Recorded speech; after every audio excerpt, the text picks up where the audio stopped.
YouTube channel सेविकाओं की आवाज में आप सभी का स्वागत है।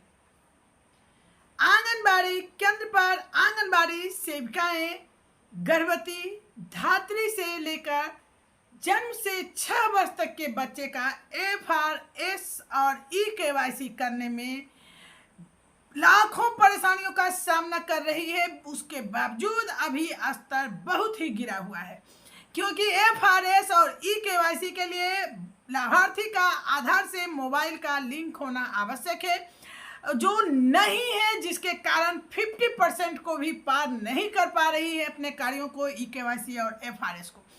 इसी बीच सरकार का नया फरमान BLO कार्ड उसके बाद राजस्व विभाग में लगाया गया, ताकि सेविकाएं का जो आंगनबाड़ी केंद्र का काम है वो प्रभावित हो रही है। लगातार इन पर दबाव भी है, 3 तरफा दबाव, यानी BLO का दबाव, राजस्व विभाग का दबाव और अपने विभाग का दबाव। इसी बीच सरकार ने एक और कार्य आंगनबाड़ी सेविकाओं के सर पे मर दिया है। जी हाँ, EKYC को लेकर अब आंगनबाड़ी सेविका विधवा, विकलांग और वृद्धा पेंशन जिन्हें मिल रहा है उन लाभार्थियों का भी करेगी EKYC। विरोध जारी है, लेकिन आंगनबाड़ी बहनों को अभी तक न्याय मिलना तो दूर, कहीं से कोई आशाएं भी नहीं मिल रही है कि इसे इन कामों से छुटकारा मिलेगा। जी हाँ, तो देखिए, सरकार ने इसे एक नया काम सौंप दिया है। वृद्धा, विकलांग और विधवा पेंशन के लाभार्थियों का होगा अब FRS और तो देख सकते हैं आप इस न्यूज को। यहाँ है कि पेंशन धारकों की EKYC अनिवार्य, आंगनबाड़ी कार्यकर्ता करेगी प्रक्रिया, यानी EKYC करेगी आंगनबाड़ी। जी हाँ, ये खबर 22 जुलाई की हिमाचल से है, शिमला से है। हिमाचल प्रदेश की आंगनबाड़ी सेविकाओं को इस कार्य में लगाया गया है। आपको भी पता है, अगर विकलांग पेंशन, विधवा पेंशन और वृद्धा पेंशन पा रहे लोगों का EKYC अगर आंगनबाड़ी कार्यकर्ताएं कर देती हैं, तो ये पूरे देश में एक ही स्थिति होगी कि आंगनबाड़ी कार्यकर्ता से ही कराई जाएगी, क्योंकि आंगनबाड़ी कार्यकर्ता सारे विभाग का ठेका लेके रखी है, वो भी फ्री सेवा।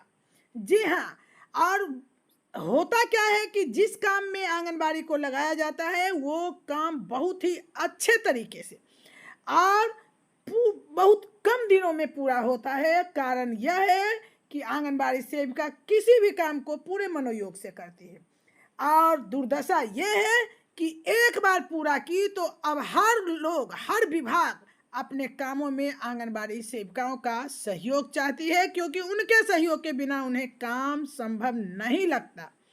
ऐसे में ये खबर बिल्कुल भी आंगनबाड़ी सेविकाओं के लिए अच्छी नहीं है, क्योंकि अगर हिमाचल प्रदेश में, ये 22 जुलाई की ही बात है कि हिमाचल प्रदेश के वेलफेयर विभाग से मिलने वाली पेंशन योजना, जैसे अपंग पेंशन, एकल नारी पेंशन, वृद्धा पेंशन, तलाकशुदा पेंशन लाभार्थियों का अभी EKYC जरूरी कर दिया गया है, और विभाग ने इस कार्य की जिम्मेदारी क्षेत्रवार आंगनबाड़ी कार्यकर्ताओं को सौंपी है।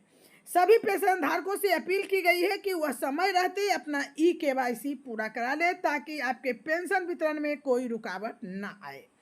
EKYC के लिए लाभार्थियों का आधार मोबाइल लिंक होना आवश्यक है। यदि आधार किसी परिवारजन के मोबाइल से जुड़ा है तो यह प्रक्रिया पूरी की जा सकती है। दस्तावेज लाना जरूरी होगा। लाभार्थियों का EKYC कराते समय अपने साथ आधार कार्ड, राशन कार्ड और पेंशन वाले बैंक अकाउंट की पासबुक अवश्य लानी होगी। लाभार्थियों का EKYC करते समय अपने साथ आधार कार्ड और जो राशन कार्ड, पेंशन, ये सारी चीज लाएंगी और इसे आंगनबाड़ी सेविका लोड करेगी। अब समझ लीजिए कि आंगनबाड़ी के सेविकाओं को अपने विभाग के अलावा सारे विभाग के लोग अपने अपने कार्यों में लगाएंगे, और हमारे विभाग के लोग अपनी वाहवाही लूटने के लिए आंगनबाड़ी सेविकाओं को हर विभाग के चक्की में चक्करघिन्नी की तरह नचाएगी और नचने पर मजबूर कर देगी। हम ये नहीं कहते कि आंगनबाड़ी सेविकाएं से काम नहीं होती, काम तो कर ही रही है। ये फ्री सेवा बंद किया जाए और आंगनबाड़ी सेविकाओं को भी अतिरिक्त प्रोत्साहन राशि दी जाए। जी हाँ, इसके लिए मेरे द्वारा एक लेटर लिखा गया है जो आप लोगों को अभी राजस्व विभाग में लगाया गया है। तो इसके लिए मैंने डायरेक्टर